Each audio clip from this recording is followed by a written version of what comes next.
तर मित्रांनो, भर दुपारी आमच्या शाळेचे सर आणि शाळेतली पोरा दुपारचा जेवण जिरव होती. आणि 2 दिवसांना असं आमच्या शाळेत सरस्वती पूजन. तर काकी आमचं एकदम जोर काढून नुसती प्रसादी करू होती.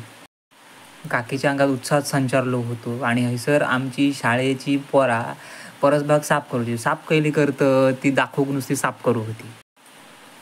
आणि शाळेत आमचे इलेले उद्यान विद्या महाविद्यालयातले म्हणजे कृषी महाविद्यालयातले पोरगे त्यांच्यानी कसलं तरी बाटली बनवून आणि त्या बाटल्यात काहीतरी कापूस लटकला आणि खाली काहीतरी शॅम्पूचं पाणी घातलं आणि त्यांचा म्हणणं असा होता की ही बाटली जर तुमच्या माडार किंवा खोपरीला लटकायशात तर म्हणजे फळमाशी असतात तर ते मरतं. तर त्यांच्यानी या कापसाक याच्या औषधात बुडवल्याने आणि तोच कापसाचा बोळ बुचनात घालून तो बाटलीत सारल्याने आणि सांगल्याने की ही बॉटल झाडाक लटकून ठेवूय म्हणजे ह्याच्यात त्यातले औषधाच्या वासान कीटक आणि मासे आतमध्ये बाटलीत घुसतले आणि ते वासान बेशुद्ध जाऊन त्या बाटलीत मरण पडतले असा त्यांचा म्हणणं होता.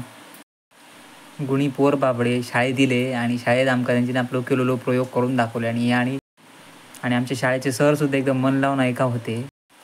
त्या पोरांनी परत मग झाडू जरा मदत सुद्धा थोडीफार केल्याने आणि ह्याच्या शाळेतले पोरसुद्धा जर ऐका गेले काय कसलं काय सांगतात त्या आणि ते पण मन लावून ऐका होते.